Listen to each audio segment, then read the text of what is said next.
4 महीने लगभग होने वाले हैं। अब तक कांग्रेस के पास संगठन नहीं है प्रदेश में, और ये लगातार जो प्रोसेस है क्रिएशन का वो और भी लंबा खिंचता जा रहा है। क्या किस तरह से देखते हैं? नहीं, एक लोकोक्ति है जी, सहज पके सो मीठा होए। तो बेसिकली क्या है कि जिसने जब होना है तभी होना है, ठीक है। हमको वो लोग नहीं चाहिए जिनको एडजस्टमेंट चाहिए कि जी बड़े टाइम से हमारे साथ इसको एडजस्ट कर दो। सब हमको वो इंसान चाहिए जो संगठन के लिए टाइम डिवोट करे, जो संगठन के लिए अपनी जान मारे, और जो संगठन के लिए अगर जरूरत पड़े तो मतलब जितना जो करने को बनता है वो उनकी तरफ से वो आना चाहिए। जी भवानी जी, ऐसा भी माना जाता है कि प्रदेश कांग्रेस जो है वो 3 गुटों में बटी हुई नजर आती है कहीं ना कहीं। आपको भी कहीं ना कहीं एक स्पेसिफिक गुट से जोड़कर देखा जाता है। मुकेश अग्निहोत्री जी का करीबी आपको माना जाता है, और ऐसा ये एक है बात निकल कर आई है सामने कि तीनों गुटों में अभी भी कहीं ना कहीं कुछ जद्दोजहद है, और उसी के चलते ये संगठन में डिले हो रहा है। तो कुछ ऐसा है? आप देखिए, इस समय कांग्रेस में सिर्फ एक गुट है, और वो है कांग्रेस का गुट, और उसके मुखिया हमारे ठाकुर सुखविंदर सिंह सुक्खू हैं। कोई और गुट आपको नहीं नजर आएगा, क्योंकि जब गुट है ही नहीं तो नजर कहां से आना। देखिए, और अगर आप देखिए कि सबसे ज्यादा समर्थन इस समय अगर कहीं भी आपको सरकार में दिखेगा तो उप मुख्यमंत्री की तरफ से दिखेगा। तो मुझे नहीं लगता कि कोई फैक्शन है। डिसग्रंटलमेंट्स किसी ना किसी कारण से कोई ना कोई वो लगी रहती हैं। परिवार है, 2 बर्तन होंगे, खड़केंगे ही। लेकिन गुटबाजी नाम की चीज अब कांग्रेस पार्टी में, यस, इलेक्शन से पहले डेफिनेटली थी, इलेक्शन के बाद, सरकार बनने के बाद गुटबाजी नाम की अब चीज नहीं। वो जो छोटे छोटे तंज कसे गए हैं आप पर सदन में, उनको क्या जवाब आप देंगे? नहीं, कोई जवाब नहीं। देखिए, ऐसा है कि जब फिगर्स की बात आती है तो मैं ये मान के चलता हूँ कि विपक्ष के लोग, काफी लोग ऐसे हैं जो शायद समझ नहीं पाते कि दूसरा क्या बोल रहा है, क्योंकि आंकड़े हैं। अब भारतीय जनता पार्टी के जो हैं सारे के सारे, उनको आदत है कि सवेरे एक व्हाट्सएप आता है, उसमें से रट्टा मार के बोलते हैं। अभी आउट ऑफ सिलेबस मेरी चीजें आ जाती हैं कई बार, तो शायद उनको समझ नहीं आती। और 3 दिन पहले सडनली मेरे ट्विटर पे एक फ्लैश आया कि कंगना जी ने जो है वहाँ पे बोला लोकसभा में। मैं खुश हो गया, मैं सोचा शायद हमारे पीडीएनए के पैसे की बात की हो। तो उन्होंने कहा कि मैं मंडी से बिलोंग करती हूँ और वहाँ पर कई क्षेत्रों में लाइट नहीं आती, और प्रधानमंत्री जी मैं आपसे चाहती हूँ कि आप यहाँ पे लाइट की समस्या का हल करें। तो मेरा ये मानना है कि लाइट की समस्या का हल तो हमारा जो एक्शन है HPSCPL का वो भी कर देगा, प्रधानमंत्री जी से बोलने की बात नहीं है। और पता नहीं जयराम ठाकुर जी ने इतना काम किया उनके इलेक्शन में, लेकिन कंगना जी कहती हैं कि 3 कॉन्स्टिट्यूएंसियां जो लाइट की समस्या है उनमें एक है सराज। अभी तो बहुत, मतलब सराज 27 साल से मुख्यमंत्री महोदय खुद वहां पे MLA हैं, एक बार मंत्री रहे, एक बार मुख्यमंत्री रहे। अगर अभी भी लाइट की समस्या है तो मुझे नहीं लगता कोई उस समस्या को ठीक कर सकता है। बीते कल हिमाचल प्रदेश की सुक्खू सरकार ने अपने कार्यकाल का 3रा बजट पेश किया है। इस बार का ये बजट जनता के लिए कैसा है, किसको क्या मिला, किससे क्या छूट गया, ये बेहतर समझने के लिए इस वक्त हमारे साथ मौजूद हैं स्टेट प्लानिंग कमीशन की डेप्यूटी चेयरमैन और फतेहपुर से विधायक भवानी सिंह पठानिया। भवानी जी, बहुत बहुत स्वागत है आपका। धन्यवाद नेहा जी। भवानी जी, देखिए, बजट पर आज की ये चर्चा जो है हम करने वाले हैं, लेकिन उससे पहले जो कहीं ना कहीं मैं आपसे पूछना चाहूंगी, मुख्यमंत्री ने बजट भाषण की जब शुरुआत की तो शुरुआत मुख्यमंत्री इस बात से करते हैं कि प्रदेश के लिए अगला जो फाइनेंशियल ईयर है वो काफी डिफिकल्ट होने वाला है। लेकिन उसके बाद आने वाले 3 घंटे तक मुख्यमंत्री एक के बाद एक बड़ी घोषणाएं करते जाते हैं। कई घोषणाएं हुई हैं, लेकिन फ्रीबीज भी कहीं ना कहीं, एक तरफ तो मुख्यमंत्री कह रहे हैं कि फाइनेंशियली टफ रहने वाला है अगला फाइनेंशियल ईयर, और दूसरी तरफ फ्रीबीज की झलक भी इस बजट में देखने को मिली है। तो इसको कैसे जस्टिफाई करेगी गवर्नमेंट? नहीं, देखिए, इसमें आप इंटेंशन देखिए कि मुख्यमंत्री जी का क्या था। मैं इसमें अगर मैं देखूंगा तो हिमाचल प्रदेश, जैसे आप पत्रकार हैं, मैं एक MLA हूं, और जब हम बोलते हैं कि हिमाचल प्रदेश और हिमाचल प्रदेश की जनता, तो ये समझना बड़ा जरूरी है कि हिमाचल प्रदेश की जनता है कौन, वो क्या काम करती है, कहाँ रहती है, क्या खाती है, क्या पीती है, और उनकी अपेक्षाएं क्या है। तो अगर आप इसका ब्रेकअप अगर आप देखें तो लगभग 2/3 हमारी जनसंख्या ऐसी है जो कि या तो बागवानी पे या कृषि के ऊपर पूरी तरीके से निर्भर है। उसके अलावा हमारे पास जो हमारे मनरेगा के दिहाड़ी वाले लेबर है, हमारे पास जो दिहाड़ी लगाने वाले जो नॉर्मल मिस्त्री और ये इस टाइप की एक हमारे पास एक काफी बड़ी जनसंख्या है। रेडी फड़ी लगाने वाले हमारे पास लोग हैं। हमारे पास हमारे सरकारी कर्मचारी हैं, जिसमें अधिकारी भी हैं और बाकी कर्मचारी भी हैं। प्राइवेट कंपनी में काम करने वाले लोग हैं, और इसी प्रकार के लोगों से हिमाचल बनता है।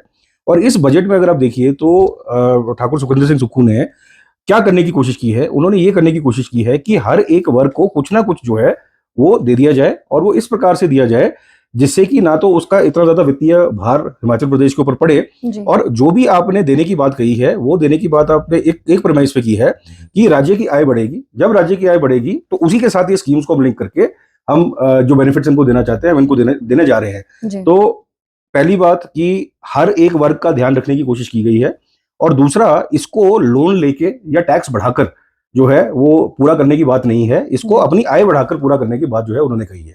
आय बढ़ाकर आप कह रहे हैं कि पूरा करेंगे, लेकिन आय बढ़ाने के लिए क्या क्या स्कीम्स इस वक्त है गवर्नमेंट के पास, क्या विजन है आय बढ़ाने को? मैं आपको 2-3 चीजें मैं आपको बताता हूँ। ये 2020 के अंदर 2017, 18 और 20 में ये कहानी स्टार्ट हुई थी।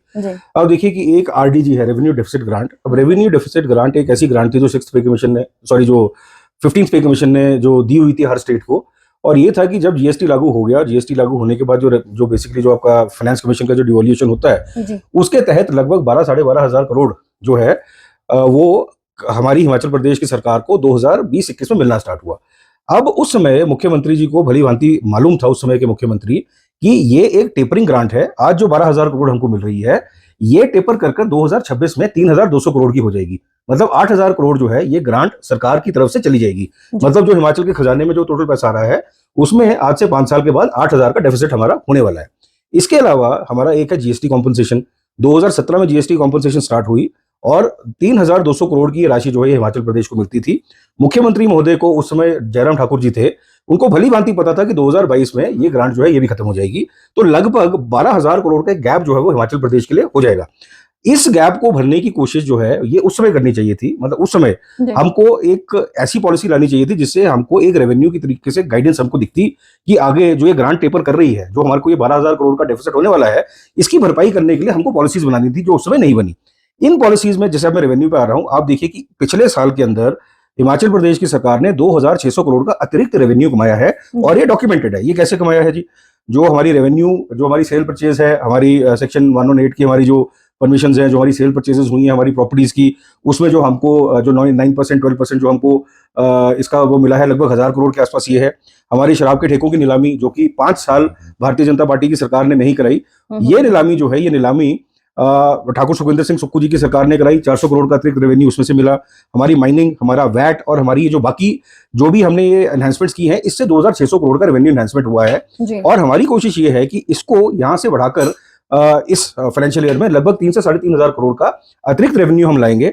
इसमें अभी आप बजट के बाद अगर आप देखिए कि बजट को मैं एक सिर्फ मैं पॉलिसी डॉक्यूमेंट नहीं मानता, बजट को मैं एक स्टेटमेंट ऑफ अकाउंट मानता हूँ। इसके बाद लगातार हमारे 3 या 4 बिल्स आ रहे हैं, जिसमें एक जो है आपका चिट्टा की रोकथाम वाला है, एक हमारा माइनिंग का बिल है, एक हमारा बाकी मतलब जो सिंप्लीफिकेशन ऑफ प्रोसेसेस के बिल्स हैं। ये सारे बिल्स अभी सेशन में आएंगे। इनमें होगा क्या कि सारे के सारे सेक्टर्स में, जिसमें कि प्रमुखता से जीएसटी, उसके बाद आपका टूरिज्म, उसके बाद आपका माइनिंग, उसके बाद आपका इलेक्ट्रिसिटी, ये सब में एफिशिएंसी लाके ये लगभग 3-3,500 करोड़ की अतिरिक्त आय का प्रावधान जो है ये सरकार कर रही है। ये सारी चीजों को मिलाकर जनरेट करना चाह रही है सरकार। लेकिन कैपिटल एक्सपेंडिचर की जब हम बात करते हैं, वो इस साल भी डिक्रीज हुआ है। शायद हमने पिछले वर्ष भी यही बात की थी कि कैपिटल एक्सपेंडिचर जो है वो लगातार कम हो रहा है। और इस साल भी मैं अपने दर्शकों को बताना चाहूंगी, कैपिटल एक्सपेंडिचर वो पैसा है जो सरकार खर्च करती है विकास कार्यों पर, वो इस साल भी कम हो रहा है। क्योंकि बाकी इतना बोझ है, चाहे वो डेट वापस करने का हो या वेतन पेंशन देने की बात हो, उसके चलते कैपिटल विकास के लिए पैसा जो है सरकार के पास बचता ही नहीं है। तो ये कैसे ठीक होगा? अब मैं आपको बताता हूँ। ये अब देखिए ना, सरकार की पॉलिसी अगर आप एक इंटेंशन के हिसाब से देखिए, अब अगर एजुकेशन में 20-25 करोड़ रुपया कैपिटल एक्सपेंडिचर का कम हो रहा है, उसका कारण है, कारण ये है कि हम कंसोलिडेशन की तरफ जा रहे हैं। तो कुछ कॉलेजेस ऐसे हैं जो मर्ज हो रहे हैं, काफी स्कूल्स ऐसे हैं जो मर्ज हो रहे हैं। इसका मतलब वो सरकारी बिल्डिंगें जिनकी रखरखाव मुझे करनी थी, अगर वो लेटर से 10,000 थी, इस साल वो घटकर 8,000 रह जाएंगी। तो ऑब्वियसली जो मेरा पैसा इनके रखरखाव के लिए खर्च होना है वो सिर्फ 8,000 पे होगा। तो प्रति स्कूल जो हम खर्चा कर रहे थे वो सेम रहेगा, लेकिन कुछ स्कूल सिंस कम हो गए हैं मर्जर की वजह से, इस करके उसका खर्चा नीचे घटा। जल जीवन मिशन के अंतर्गत जो है पेयजल परियोजनाओं का, बाकी परियोजनाओं का बहुत सारा पैसा पहले से आ चुका है और वो मतलब कंप्लीशन की स्टेज पे है। अब आपको वो इन्वेस्टमेंट स्टेज का पैसा उनके लिए नहीं चाहिए। सिमिलरली आप देखिए कि कैपिटल एक्सपेंडिचर में आप जिस तरीके से अभी बजट प्रस्तुत हुआ है, इसमें जहां पर नेसेसरी था, जो मतलब मेन थीम इसकी है, थीम नंबर 1 रूरल इकोनॉमी को सुदृढ़ करना, थीम नंबर 2 आपकी जो आर्थिकी है रूरल की, जिसके अंदर आपका मिल्क है, इसके अंदर आपके पोटैटो के संयंत्र हैं, इसके अंदर आपके किसानी के जो बाकी परियोजनाएं हैं, उन सब में एडिक्वेट फंड आप इसमें दिया गया है। जो वेस्टफुल एक्सपेंडिचर है उसको घटाया गया है और इसके पीछे कारण है। कारण ये है, मैं आपको बता रहा हूं कि ये जो 12,000 करोड़ का जो डिप हुआ, आरडीजी की जो ग्रांट है वो इस साल सबसे लोएस्ट लेवल पे होगी।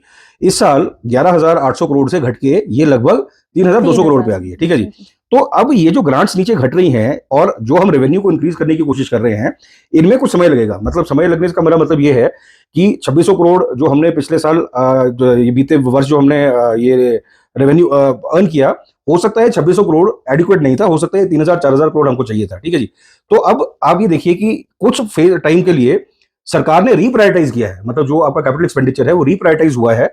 और ये रीप्रायोरिटाइजेशन सिर्फ उस समय तक की है जब तक हम जैसे कि मुख्यमंत्री जी की हमारी विजन है कि 2027 तक हम हिमाचल प्रदेश को आत्मनिर्भर बना देंगे, जिसका मतलब यह है कि हमको सेंटर की तरफ देखने की जरूरत ना पड़े और हम अपने इंटरनल रेवेन्यू अक्रूवल से जो है वो हम अपनी जो है प्रदेश की जरूरतों को हम पूरा कर पाए। विपक्ष लगातार घेर रहा है सरकार को और यही कह रहे हैं इस बजट को लेकर भी कि इसका नाम रख दिया है चरणबद्ध बजट, क्योंकि मुख्यमंत्री ने बार बार कहा हर स्कीम को लेकर वो कह रहे हैं कि चरणबद्ध तरीके से पूरा करेंगे, चरणबद्ध, तो उन्होंने नाम ये रख दिया है और क्रिटिसाइज कर रहे हैं कि इस बजट में कुछ है नहीं खास। उनको क्या जवाब आप देना चाहेंगे? देखिए, हर स्कीम जो है वो चरणबद्ध तरीके से ही पूरी होती है। मतलब मैं अब केंद्र सरकार की तरफ अगर मैं जाऊं तो केंद्र सरकार में मेरे ख्याल आज से 10-11 साल पहले मेड इन इंडिया स्टार्ट हुआ था, स्टार्टअप इंडिया स्टार्ट हुआ था, wake up India, go to sleep India, इतनी सारी स्कीमें जो स्टार्ट हुई, उनका क्या हुआ क्या बना किसी को पता नहीं, ठीक है। लेकिन जो भी स्कीम थी वो स्कीम 3-4-5 साल के विजन से थी। अब जैसे मैं आज अगर मैं कोई स्कीम लॉन्च करता हूं, जैसे कि मैं सब्सिडी की मैं स्कीम कर रहा हूं फॉर इलेक्ट्रिकल व्हीकल्स, अभी मुझे पता है कि इस साल लेटर से 3 से 4 हजार लोगों ने इसके लिए अप्लाई करना है, अगले साल 2 से 2.5 हजार और करेंगे, उसके अगले साल 2 से 2.5 हजार और करेंगे। तो जो बजट में जो हम इसको पोर्शन करते हैं, पोर्शन उसी हिसाब से करते हैं कि स्कीम जो लॉन्च हुई है ये स्कीम फेज मैनर में चलेगी। पहले हम इनको कवर करेंगे, फिर इनको कवर करेंगे, फिर इनको कवर करेंगे। जैसे कि मैं आपको बताता हूँ, पिछली सरकार लगभग 10,000 करोड़ का बकाया छोड़ के गई थी हमारा पेंशनर्स का और 6th पे कमीशन का। अब उसको हम चरणबद्ध तरीके से कैसे पूरे कर रहे हैं? 75 साल से ऊपर के जितने पेंशनर्स थे उनका ड्यू पिछले साल क्लियर कर दिया। इस साल 70 साल एंड अबव पे हम जो ड्यूज क्लियर करेंगे, हो सकता है अगले साल जो बाकी कैटेगरी बची है 60 to 70 उनके पूरे ड्यूज क्लियर हो जाए। तो जिस हिसाब से रेवेन्यू हमारे पास आता जाएगा, जिस हिसाब से हम एफिशिएंसी को बढ़ाते जाएंगे, उस हिसाब से जो भी हमने प्रोमिसेस किए हैं हम उसको फुलफिल करते रहेंगे। जी भवानी जी, आप हिमाचल प्रदेश की इकोनॉमी को बहुत अच्छे से समझते हैं। एक ऑनेस्ट आंसर मैं आपसे चाहूंगी, ये फ्रीबीज जो गवर्नमेंट की हैं, जो गारंटियां हैं या 1500 रुपए या इस तरह की जो स्कीम्स हैं गवर्नमेंट की, आपका पर्सनल ओपिनियन क्या है? क्या आपको लगता है कि ये प्रदेश की आर्थिकी के लिए ठीक है या कहीं ना कहीं इससे भी नुकसान हो रहा है प्रदेश की आर्थिक स्थिति को? देखिए, मेरा व्यू इसमें बड़ा क्लियर है।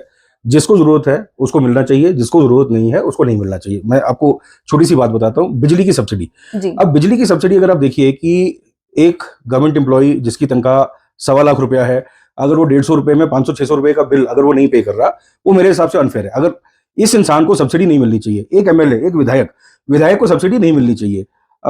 सस्ता राशन या मुफ्त का राशन, जो इनकम टैक्स पेई है, इनकम टैक्स पेई का मतलब मेरी तनख्वाह 12 लाख से ऊपर है, 12 लाख से ऊपर अगर मेरे को सैलरी मिल रही है तो मेरे को सस्ते राशन की क्या जरूरत है? इसको सब्सिडी नहीं मिलनी चाहिए। सिमिलरली अगर आप बाकी सब्सिडीज में भी देखें तो जो साधन संपन्न परिवार हैं, जिनके पास रिसोर्सेज है अपना मतलब सब्सिडी छोड़ने के, उनके लिए मैं सब्सिडी के बिल्कुल मेरे हक में नहीं हूं। लेकिन एक स्टेट का एज अ सोशल सेक्टर का एक दायित्व भी होता है। तो जो हमारे बीपीएल परिवार हैं, मेरा ये मानना है कि बीपीएल परिवार को अगर 150 क्या, अगर 300 यूनिट भी चाहिए तो आप उनको फ्री दीजिए। अगर उनकी बेटी की शादी के लिए अगर आपको 51,000 या 75,000 की अगर आपको ग्रांट भी देनी है, आप उनको दीजिए। जो डिजर्व करता है आप उसको दीजिए और उतना दीजिए जो एक डिग्निफाइड जिंदगी वो जी पाए।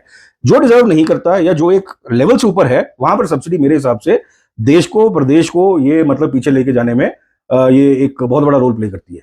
जी चलिए, ये तो आप कह रहे हैं, गारंटियों की भी हम बात करेंगे, जो प्रदेश सरकार की गारंटियां हैं। देखिए, कहा तो जा रहा है कि 6 गारंटियां पूरी हो गई है, लेकिन जब आप जमीनी स्तर पर देखते हैं तो एक ओपीएस के अलावा कोई और ज्यादा गारंटी बहुत इफेक्टिव नहीं दिखाई देती है। चाहे 1500 को ले ली, 3 से ज्यादा किस्तें, आई डोंट थिंक कि 3 से ज्यादा किस्तें किसी भी एक महिला को प्रदेश में गई होगी। तो आपको नहीं लगता कि कहीं ना कहीं ये रिजेंटमेंट जो है जनता में रहेगी और अगले चुनाव में, क्योंकि इतना स्लो प्रोसेस ये है, इतने धीरे धीरे गारंटियां जो है पूरी हो रही है, अगले चुनाव में ये गारंटियां ही जो इस चुनाव में कांग्रेस के लिए बहुत अच्छी थी, अगले चुनाव में ये गारंटियां ही कांग्रेस को ले डूबेंगी? नहीं, देखिए, चुनाव जो हारा या जीता जाता है वो बहुत ज्यादा फैक्टर्स के ऊपर होता है। मतलब सिर्फ एक इसमें फैक्टर नहीं रहता, बहुत सारे मतलब आपके सामाजिक इश्यूज भी होते हैं, आपके क्षेत्र के इश्यूज होते हैं, आपका कास्ट इशू होता है, बहुत सारे इश्यूज जो है इसके अंदर आते हैं। गारंटी डेफिनेटली एक फैक्टर था। उस गारंटी फैक्टर में अगर आप ये देखिए कि कहीं पर भी कांग्रेस पार्टी ने ये नहीं कहा कि हम गारंटीज को फुलफिल नहीं करेंगे। जो आप चरणबद्ध तरीके की बात कर रहे हैं, उसी में मैं आपको बताता हूँ, जो मिस फॉर्च्यून या एक जो हमारे साथ सिचुएशन हुई वो क्या हुई कि पूरी इंटेंशन थी इसको मे बी पहले साल में फेज वाइज स्टार्ट करने की, लेकिन जो हमारी प्राकृतिक आपदा आई उस प्राकृतिक आपदा ने पहले ही हमारा 12,000 करोड़ का एक खड्डा था, उसके बाद हमने क्या किया कि हमने ओपीएस दे दी। आप जब जनता के बीच में जाएंगे, ये सारी चीजें आप जनता को समझाएंगे कि ये रीजंस हैं, तो क्या आपको लगता है जनता मानेगी? जब तक हम इलेक्शन में जाएंगे तब तक सारी गारंटीज पूरी हो चुकी होंगी, इसकी गारंटी मैं आपको देता हूँ, इसकी सीरियसली, क्योंकि एक प्लान है, उस प्लान के तहत जो है हम काम कर रहे हैं। उस प्लान में एक खड्डा सिर्फ ये आया कि एक डिजास्टर आया, डिजास्टर में 4,500 करोड़ जो है वो हमारी सरकार ने मतलब लोगों को देकर वो उसको रिहेबिलिटेट किया। केंद्र की एजेंसी आई, उन्होंने बोला कि हाँ हिमाचल प्रदेश का 10,000 करोड़ का नुकसान हुआ है, वो 10,000 करोड़ का आज तक हमारे पास एक फुटी कौड़ी नहीं आई। तो 12,000 करोड़ का पहले ही खड्डा था पीडीएनए का, सॉरी आपका आरडीजी का और ये आपका जीएसटी कॉम्पनसेशन का। उसके ऊपर जब हमने ओपीएस दी, हमारी लैंडिंग जो बोरिंग लिमिट थी वो 1,600 करोड़ से केंद्र सरकार ने और कम कर दी। आप इसको खड्डे से जोड़िए, 14,000 करोड़ बन गया। उसके बाद जो 4,500 करोड़ हमने खर्च किया उसका हमको अभी तक कोई भरपाई नहीं हुई। तो ये 20,000 करोड़ का जो एक आर्थिकी को एक आप क्या बोले जो शेकडाउन हुआ है, इससे उभरने में थोड़ा टाइम लगेगा। 2,600 करोड़ जैसे मैंने बोला पिछले साल हम ऑलरेडी कॉम्पनसेट कर चुके हैं। इस साल मेरे हिसाब से लगभग 4,500 से 5,000 करोड़ के आसपास का हमारा अतिरिक्त रेवेन्यू होना चाहिए। और फेज वाइज जैसे अभी 21 साल तक की जो महिलाएं हैं, 18 से 21 की जो हैं वो 65 प्लस ऑलरेडी जा रहा है, 18 से 21 में ये स्टार्ट हो जाएगा। अगले 2 साल के अंदर फेज वाइज मैनर में जो हमारी कैटेगराइज्ड महिलाएं हैं जो कि इसमें वो करती हैं, जो फॉल करती हैं क्राइटेरिया के हिसाब से, सबको जो है 1,500 रुपया अगले इलेक्शन से पहले मिलेगा। और सारी गारंटियां बाकी भी पूरी बाकी में अब देखिए ना, बाकी गारंटीज में कोई इतनी प्रमुखता से, अब देखिए जो हमारा Rajiv Gandhi day boarding schools हैं 68 के 68 स्टार्ट हो रहे हैं। पूरा पहले तो ये था कि 4 इंग्लिश मीडियम स्कूल खोले जाएंगे, अब तो पूरे की पूरी शिक्षा प्रणाली इंग्लिश मीडियम पे जो है वो कन्वर्ट कर दी गई है। अब कई जगह से रेजिस्टेंस ये आ रही है कि मतलब हो सकता है कि कहीं से आप इंग्लिश मीडियम विड्रॉ करो, बिकॉज बच्चों को क्या, उनके माँ बाप को भी समझ नहीं आ रहा कि पढ़ाई क्या है। सिमिलरली अगर आप ये देखें कि अभी ये था कि 70 साल से जो बुजुर्ग लोग हैं उनका घर पे जाके ट्रीटमेंट जो है हमने इस बजट में स्टार्ट कर दिया है। ये हमारी लगभग 7वीं गारंटी है जो ये स्टार्ट हो गई है कि वैन्स के थ्रू जो है हम नेटवर्क फैलाएंगे। तो ये भी जो है लगभग पूरा हो चुका है। और देखिए किसी भी गारंटी को पूरा करने के लिए एक प्रोसेस बनाना पड़ता है। अब जैसे गोबर वाला है, गोबर और दूध जो है ये बिल्कुल एक कंजॉइंट एक जो है हमारा फैक्टर है। इसमें कोऑपरेटिव सोसाइटीज बन रही हैं, कोऑपरेटिव सोसाइटीज से मिल्क कलेक्शन सेंटर्स बनेंगे, मिल्क कलेक्शन सेंटर से मिल्क उठाकर हम डंगवार लेके जाएंगे। यही सेटअप के थ्रू जो है ये गोबर का जो लिफ्टिंग है वो भी स्टार्ट हो जाएगी। तो ये गारंटी भी मतलब मोर और less it will be fulfilled. चलिए भवानी जी, ये तो बजट और प्रदेश की इकोनॉमी को लेकर हमने चर्चा की। लॉ एंड ऑर्डर की जो स्थिति है स्टेट में, you are the part of the government, तो लॉ एंड ऑर्डर की जो स्टेट में स्थिति है इस वक्त वो लगातार खराब होती जा रही है। आपके खुद के जो पूर्व विधायक हैं उन पर दिन दिहाड़े गोलियां चल जाती हैं, और एचआरटीसी बसेस जो बाहर जा रही हैं उनको भी रोका जा रहा है। हिमाचल में भी उपद्रव जो है बाहर के लोग आके मचा रहे हैं, उसको आप कैसे देखते हैं? ये लॉ एंड ऑर्डर की जो स्थिति खराब हो रही है, दिन दिहाड़े गोलियां मार के लोग पैदल भाग के चले गए लेकिन पुलिस उन्हें पकड़ नहीं पाई। वो एक आइसोलेटेड इंसिडेंट है। और ये मतलब ये आज से नहीं, काफी टाइम से ये मतलब ये इशू जो है चल रहा है स्पेसिफिकली बिलासपुर में। उसके पीछे आज वक्तव्य भी जो है वो मुख्यमंत्री महोदय जी ने दिया है। आप देखिए लॉ एंड ऑर्डर मेरे हिसाब से स्थिति इस कदर इंप्रूव कर रही है क्योंकि जितने चिट्टे के केसेस हमने इस साल पे किए हैं या पिछले 2 साल में किए हैं, इतने कभी इतिहास में नहीं हुए। एक कंप्लीट क्रैकडाउन, मतलब लॉ एंड ऑर्डर में अगर आप देखिए कि लॉ एंड ऑर्डर में सिर्फ जेब कुतरों को और चोरों को पकड़ना नहीं आता। लॉ एंड ऑर्डर के अंदर जो सबसे बड़ा खतरा आज की डेट में हिमाचल प्रदेश के ऊपर है, हमारे युवाओं पर है, हमारी बाकी पीढ़ी पर है, वो है हमारा चिट्टे का आतंक। अब चिट्टे में आप देखिए कि एक पिट की प्रोविजन होती है, प्रिवेंशन ऑफ इलिसिट ट्रैफिकिंग। ये आपका एनडीपीएस एक्ट में एक प्रोविजन थी, लेकिन इस प्रोविजन को एक्टिवेट भारतीय जनता पार्टी की सरकार ने अपने टेन्योर में नहीं किया। वो क्यों नहीं किया वो सिर्फ यही बता सकते हैं। मेरा प्रश्न था पिछले 2 साल पहले बजट के अंदर पिट एनडीपीएस को लेकर, मुख्यमंत्री मोदी जी का जवाब उस पर यह आया था कि 1 महीने के अंदर अंदर हमें कमेटी का गठन करेंगे। कमेटी का गठन हुआ, पिट की प्रोविजंस एक्टिवेट हुई और आज जितना क्रैकडाउन हो रहा है ये पिट की प्रोविजंस के अंदर जो है ये अंतर्गत हो रहा है। सबसे बड़े जो हमारे डीलर्स हैं नूरपुर के अंदर, मैं सिर्फ अपना फतेहपुर का अगर मैं बताऊं तो हिमाचल प्रदेश के अंदर जो पहली डेमोलिशन हुई है बुलडोजर से वो फतेहपुर में गोलवा के अंदर हुई है। इसके अलावा पिट के अंदर जो पहले 3 केसेस जो हुए थे, जो हमने 3 जो डीलर्स को पकड़ा था, चाहे कोबरा हो या आपका विनय महाजन हो या बाकी हो, ये सारे जो है नूरपुर के अंदर हुए। शिमला के अंदर जितने भी बड़े बड़े गैंग्स हैं, ये मतलब गांधी जी, एसपी गांधी जो है, इनका पहले भी कांगड़ा में ट्रैक रिकॉर्ड बहुत अच्छा था और अभी इन्होंने मतलब लगभग जो है वो कमर तोड़ दी है इस चिट्टे के नेटवर्क की। तो जो चिट्टे के ऊपर क्रैकडाउन है ये एक हिस्टोरिक क्रैकडाउन है। और लॉ एंड ऑर्डर के ऊपर जो नया बिल आ रहा है वो मतलब वो बेसिकली गुंडा एक्ट जैसा एक बिल है। उसके बाद आप देखेंगे कि अभी जो लोग छूट जाते हैं, या तो उनको बेल बड़ी जल्दी मिल जाती है, मतलब हम उनको पकड़ते हैं 4 ग्राम से कम उनके पास जो चिट्टा मिलता है, या जो छोटे मोटे जो गुंडागर्दियां होती हैं जो बेल लेके मतलब जल्दी जल्दी निकल जाते हैं, गुंडा एक्ट या जो भी हमारा अभी prevention of organise crime act आ रहा है, उसके बाद आप देखेंगे कि ये जितने भी छुटभइये, ये जो आपके अंडरवर्ल्ड वाले या सो कॉल्ड मतलब ये उभरते अंडरवर्ल्ड वाले हैं, इनका 1-1.5 साल के अंदर सफाया करके यहाँ से खत्म करेंगे इनको। जी, चलिए ये सरकार की बात, संगठन पर भी आपसे चर्चा करेंगे। 4 महीने लगभग होने वाले हैं, अब तक कांग्रेस के पास संगठन नहीं है प्रदेश में, और ये लगातार जो प्रोसेस है क्रिएशन का वो और भी लंबा खिंचता जा रहा है। क्या किस तरह से देखते हैं? एक लोकोक्ति है जी, सहज पके सो मीठा होए। तो बेसिकली क्या है कि जो जिसने जब होना है तभी होना है, ठीक है जी। अब इसमें क्या है कि रजनी पाटिल जी हमारी नई अध्यक्षा हैं, हिमाचल के सामाजिक परिवेश को, क्षेत्र के मतलब डायनेमिक्स को बिल्कुल भली भांति वो जानती हैं जी। हम केवल ये चाहते हैं, हमको पता है कि हम अपने नाम जो है वो दे चुके हैं, हम सब कुछ हमारी तरफ से जो है एक्टिविटी खत्म हो गई है। हम ये चाहते हैं कि जो भी अभी संगठन आए वो संगठन उस प्रकार से आए कि 2027 में दोबारा से हम जो है सरकार बनाने की स्थिति में हों। तो सरकार एक तरफ से अपना काम कर रही है, संगठन के अंदर जो जो नॉर्मलीज हमने पिछली बार जो देखी, या मतलब जो जो कमियां जो हमको लगता था, मतलब हमारी प्रदेश अध्यक्षा खुद कहती थी कि ये चीजें हैं जो कि ठीक होनी चाहिए, संगठन और सरकार में तालमेल, संगठन और सरकार में तालमेल। तो अब जो स्ट्रक्चर बन के आए वो ऐसा हो जो कि एकदम इफेक्टिव हो। हमको वो लोग नहीं चाहिए जिनको एडजस्टमेंट चाहिए कि जी बड़े टाइम से हमारे साथ इसको एडजस्ट कर दो।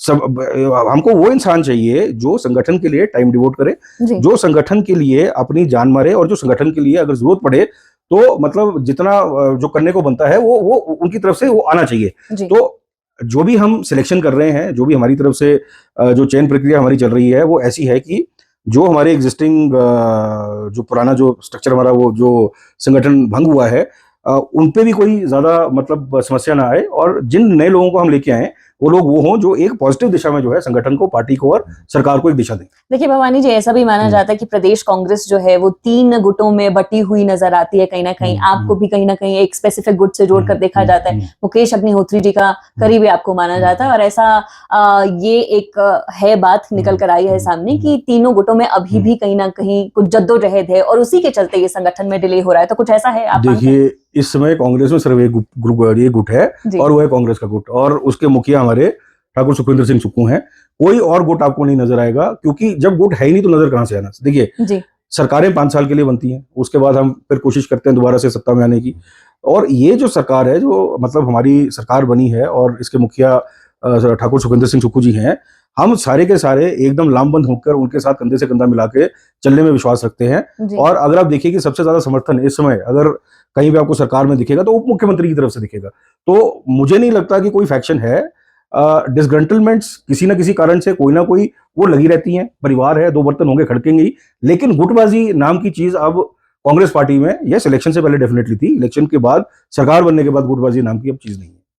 अगर गुटबाजी नहीं थी तो फिर इतने लोग छिटक कर क्यों गए कांग्रेस से? नाराजगी क्यों नहीं?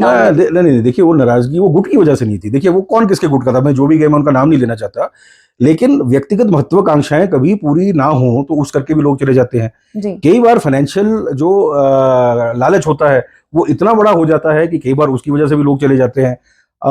6 लोग गए तो ऐसा तो था नहीं कि भारतीय जनता पार्टी ने 6 लोगों को ही ट्राई किया था। इन्होंने 20-25 लोगों को ट्राई किया, प्रलोभन दिया होगा, जो भी किया होगा, लेकिन उसमें से सिर्फ 6 छिटके। मेरा बोलने का तो मतलब ये है। आपको भी ट्राई किया गया था? आपके पास भी कोई फोन आया था? नहीं, वो फोन वो छोड़िए, जो मतलब बीत गया वो उसकी बात क्या करनी। पर मैं ये बोल रहा हूँ कि सभी को ट्राई किया गया था। उनमें से 6 लोग जिनकी व्यक्तिगत महत्वाकांक्षाएं थी, कोई मंत्री बनना चाहता होगा, कोई मतलब शायद कुछ और बनना चाहता होगा, किसी को पैसे का लालच होगा, जो भी था वो अपने अपने उन्होंने वो किया और वो चले गए। लेकिन अच्छी बात यह है कि अगर गुटबाजी होती तो सरकार नहीं बचती। गुटबाजी नहीं थी, सारे के सारे संगठित थे और सबने एक ही चीज बोली। डीके शिव कुमार जी आए थे यहाँ पर, और डीके शिव कुमार जी ने जब 34 विधायकों से मिले और सबके जब उन्होंने बातचीत की तो सबने एक स्वर में यही बोला कि हाँ ठीक है, कोऑर्डिनेशन शायद ऊपर नीचे हो, लेकिन जो सरकार में जो मुखिया का बदलने का जो है वो सवाल ही नहीं पैदा होता। मतलब जो लीडरशिप है, लीडरशिप पे पूरा भरोसा है। और जैसे मैंने कहा कि हम एक कठिन दौर से निकल रहे हैं, फाइनेंशियल कठिन दौर से, तो हर चीज, हर जरूरत जो है वो इंसान की पूरी नहीं होती, लेकिन with the best of the ability जो मतलब सुक्खू साहब जो कर रहे हैं, हम उनको जो है समर्थन करते हैं और हमारा पूरा उनके ऊपर भरोसा है। और डीके शिव कुमार जी ने वही जाकर वहां पर अपना ये संदेश दिया, उसके बाद बाई इलेक्शन हुए और बाई इलेक्शन में हम 6 सीटें जीत के दोबारा 40 से 40 पे आ गए। जी बिल्कुल, 40 से 40 पर तो आ ही गई है कांग्रेस। एक अंतिम सवाल मैं आपसे करना चाहूंगी। राज्यपाल अभिभाषण के बाद भी आपकी स्पीच जो है प्रदेश की इकोनॉमिक सिचुएशन को लेकर थी और उस पर कई विधायकों ने, विपक्ष के कई विधायकों ने तंज भी कसे, कटाक्ष भी किए, उसमें हंसराज जी भी शामिल थे। तो उन लोगों को, वो जो छोटे छोटे तंज कसे गए हैं आप पर सदन में, उनको क्या जवाब आप देंगे? नहीं, कोई जवाब नहीं। देखिए, ऐसा है कि जब फिगर्स की बात आती है तो मैं ये मान के चलता हूं कि विपक्ष के लोग, काफी लोग ऐसे हैं जो शायद समझ नहीं पाते कि दूसरा क्या बोल रहा है, क्योंकि आंकड़े हैं। अब भारतीय जनता पार्टी के जो हैं सारे के सारे, उनको आदत है कि सवेरे एक व्हाट्सएप आता है, उसमें से रट्टा मार के बोलते हैं। अभी आउट ऑफ सिलेबस मेरी चीजें आ जाती हैं कई बार, तो शायद उनको समझ नहीं आती। दूसरी बात, मैंने सिर्फ एक बात कही थी कि आप इस तरीके से ना ये मत बोलो कि अगर केंद्र ना हो तो हम डूब जाएं, अगर केंद्र ना हो तो हिमाचल डूब जाए। देखिए, केंद्र जो स्टेट और सेंटर का जो रिलेशनशिप है, ये बिल्कुल वेल डिफाइंड रिलेशनशिप है। Federal structure, very well defined federal structure है। और जब भारतीय जनता पार्टी की सरकारें थी हिमाचल प्रदेश के अंदर, चाहे प्रेम कुमार धूमल जी हों, चाहे शांता कुमार जी हों, और केंद्र में जब कांग्रेस की सरकारें थी, तो किसी कांग्रेस के व्यक्ति ने तो ये नहीं बोला कि अगर केंद्र ना हो तो धूमल जी डूब जाए, क्योंकि वो एक वेल डॉक्यूमेंटेड प्रोसेस है। आज क्या है कि हमारा जीएसटी का पैसा कटता है, जीएसटी का एक शेयर जो है वो हमको मिलता है, उसी में से हमको सीआरएफ में पैसा आता है, उसी में हमको एनडीआरएफ में पैसा आता है, और ये सब पैसे आते हैं। अब इस पैसे को अगर ये एहसान करके जताएंगे जो कि हिमाचल का पैसा है, तो ये बात ठीक नहीं है। मेरा बोलने का मतलब ये है कि केंद्र का सहयोग क्या है। हिमाचल प्रदेश जब स्टेट बनी थी तो एक हिल स्टेट थी। ये पहले से ही वेल डॉक्यूमेंटेड था कि ये फाइनेंशियली वायबल स्टेट नहीं बन सकती जब तक केंद्र इसको सहयोग नहीं देगा। फाइनेंशियल वायबिलिटीज ना उत्तराखंड की बनती है, ना नॉर्थ ईस्ट की बनती है, ना हिमाचल की बनती है। हम छोटे छोटे राज्य हैं। अब उसमें जो सहायता केंद्र की बनती है, वो केंद्र अगर सौतेला व्यवहार करे तो किसी भी सरकार को चलाने में मुश्किल होगी। अब हम क्या मांग रहे हैं? हम केवल ये मांग रहे हैं कि 10,000 करोड़ का जो पीडीएनए का पैसा है, जो आप ही के लोगों ने असेसमेंट करके आप हमको वो दे दीजिए, उसके ऊपर भी जो कोई वो नहीं आता। इसके अलावा जो भी हम एडिशनल हेल्प मांगते हैं, चाहे मतलब हमारी रेवेन्यू डेफिसिट ग्रांट में हो, चाहे हमारी जीएसटी कॉम्पनसेशन में हो, तो वो बातें जो है ठंडे बस्ते में चली जाती हैं। सो मच सो कि प्रधानमंत्री जो किसान योजना है, उसके जो हमारी डीपीआरस है, वो डीपीआरस 1-2 साल से केंद्र में पड़ी हुई है। उन्होंने डिसाइड किया कि हमने आपको पैसा नहीं देना, तो नहीं देते। इस बजट में बिहार को इन्होंने 3 जो है हवाई अड्डे दे दिए। ये मतलब छोटा सा ये नहीं हुआ कि हिमाचल प्रदेश का भी नाम उसमें ले लिया जाए। चलो, कांगड़ा नहीं देना, मंडी दे दो। आपके जो नेता प्रतिपक्ष हैं, आपकी जो एमपी हैं, वो भी मंडी से हैं। इसके अलावा आप देखिए कि 23 राज्यों को इस बजट में निर्मला सीतारमण जी ने जो है पैसा दिया टूरिज्म का, और जो टूरिज्म स्टेट है हिमाचल प्रदेश, हमारा नाम उसमें से गायब हो गया। तो ये तो सामने सामने दिखता है कि सौतेला व्यवहार है। अब मेरा ये मानना है कि आपके 7 एमपी हैं, ये 7 एमपी आवाज क्यों नहीं उठाते? और 3 दिन पहले सडनली मेरे ट्विटर पे एक फ्लैश आया कि कंगना जी ने जो है वहां पे बोला लोकसभा में। मैं खुश हो गया, मैं सोचा शायद हमारे पीडीएनए के पैसे की बात की हो। तो उन्होंने कहा कि मैं मंडी से बिलोंग करती हूँ और वहां पर कई क्षेत्रों में लाइट नहीं आती, और प्रधानमंत्री जी, मैं आपसे चाहती हूँ कि आप यहाँ पे लाइट की समस्या का हल करें। तो मेरा ये मानना है कि लाइट की समस्या का हल तो हमारा जो एक्शन है एचपीएससीबीएल का, वो भी कर देगा। प्रधानमंत्री जी से बोलने की बात नहीं है। और पता नहीं जयराम ठाकुर जी ने इतना काम किया उनके इलेक्शन में, लेकिन कंगना जी कहती है कि 3 कॉन्स्टिट्यूएंसी जो लाइट की समस्या है, उनमें एक है सराज। अभी तो मतलब सराज 27 साल से मुख्यमंत्री महोदय खुद वहां पे एमएलए हैं, एक बार मंत्री रहे, एक बार मुख्यमंत्री रहे। अगर अभी भी लाइट की समस्या है तो मुझे नहीं लगता कोई उस समस्या को ठीक कर सकता है। जी बिल्कुल, बहुत ब्यूटीफुली भवानी जी, मैं आपसे कुछ भी सवाल पूछूं आप उसको इकोनॉमी के इर्द गिर्द ले ही आते हैं। वैसे मैंने आपसे पूछा था कि उन विधायकों को क्या जवाब आप देंगे? नहीं, उन विधायकों का मेरा जवाब बड़ा सिंपल है कि देखिए, केंद्र जो भी हमको, जो हमारे को हेल्प कर रहा है, वो हम पे एहसान नहीं कर रहा। मतलब वो हमारा पैसा ड्यू है, वो हमको चाहिए ही चाहिए। और वो, जैसे मैंने बोला था कि केंद्र मामा के घर से पैसे देता है, तो वो कई लोग उनको वो हो गया कि ये शब्द का चयन ठीक नहीं था। लेकिन मैं उनको याद दिलाना चाहूंगा कि एग्जैक्टली यही शब्द प्रधानमंत्री नरेंद्र मोदी जी ने, जो है उस समय चीफ मिनिस्टर थे, उन्होंने बोले थे हमारे मुखिया जो है सरदार मनमोहन सिंह जी के लिए, कि ये पैसा क्या अपने मामा के घर से लाते हैं। अब वही बात जब मैं इनको बोल रहा हूं तो उनको चुभती है। तो जो चीज आप दूसरे को देते हो, उसको रिसीव करने के लिए भी आपको तैयार होना चाहिए। और केंद्र, मैं फिर कह रहा हूं, केंद्र का पूरा सम्मान है। केंद्र जो है वो केंद्र है, और हम स्टेट है, लेकिन हमारे अपने अधिकार हैं, उनके लिए हम आवाज उठाते रहेंगे।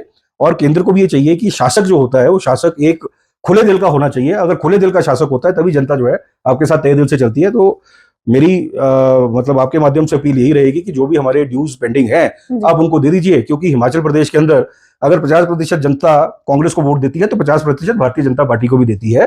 तो आप केवल हमारा पैसा नहीं रोक रहे, आप अपने भारतीय जनता पार्टी के लोगों के डेवलपमेंट का पैसा भी रोक रहे हैं, सिर्फ किसी खुंदकबाजी में। जी, बहुत बहुत धन्यवाद आपका भवानी जी, ये सार्थक चर्चा आपके साथ। Thank you so much for being here.